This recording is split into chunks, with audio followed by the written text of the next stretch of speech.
Have you ever wondered whether or not you should do a niche store or a general store when you're starting Shopify or Etsy? In this video, I'm going to help you make that decision, whether it be for print on demand or dropshipping. One of the most common questions I get all the time is, should I have a niche market or a broad market general store? What I've found over the years is it's quite difficult to build engagement on Facebook or Instagram if you do not have a specific niche in mind.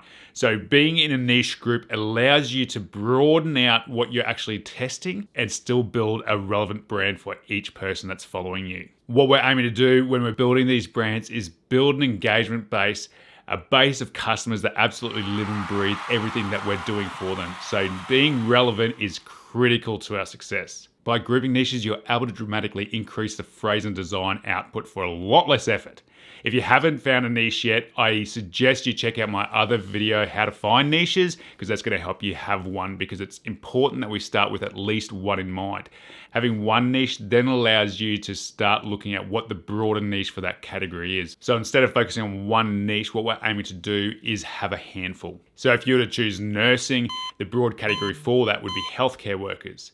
That way, you're then targeting medical professionals, doctors, radiologists, or x-ray techs, pharmacists, anybody that comes in under that umbrella. If it was running, you could put it into more of a broader fitness store, and you could sell anything from yoga to cycling stuff, anything in between. Speaking of which, I actually want to start a running brand myself, because I can't find good-looking shirts that are actually long enough. I'm 6'3". So when I go out on a run, it often feels like I'm running in tank tops, and it drives me insane. I can't actually find any running gear that actually looks good enough for me to actually purchase. So, I want something good. Anyway, if you're loving my content, the YouTube videos, the articles on store hacks, please, I'm begging you. No, I'm not begging. But please, like, subscribe, and hit that notification bell. It'll let YouTube know that you're enjoying it. It'll encourage me to make more videos. I have a hard time getting compliments from my wife, so one from you would be fantastic. So, thank you. So, niches, right, sorry. When you're creating your store, the last thing you want to do is make it too specific that it doesn't allow you to start testing outside of the lane that you're in. So much time goes into creating these brands, the Shopify and Etsy stores, the branding, the socials. There's so much time put into it that it drives you insane when you actually want to test something outside of that. This is part of the reason why we actually use the Shine On platform as well. We've got our niche specific stores, and again, we've fallen into this trap of being too specific. So the platform allows us to test niches outside of that. When I started my first Shopify store, it was called Velocity Bicycle Co.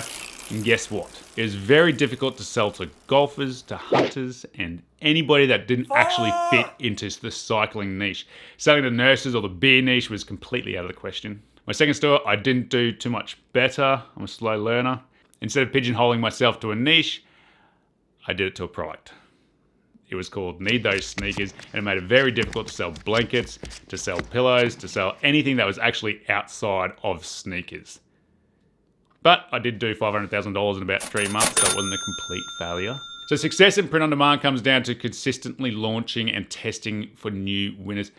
What happens when we start scaling, that is not when it stops. We need a consistent process in place to make sure that we've got more winners coming in, and that's how we're going to build a consistent profit for year round. Don't know about you, but I'm not a big fan of working, so the more we can leverage simple systems, the better it's going to be for our business and mindset overall. Niche grouping supercharges the output. Instead of focusing on just fishing, you can build a very similar brand focused on all things outdoors. So camping, fishing, boating.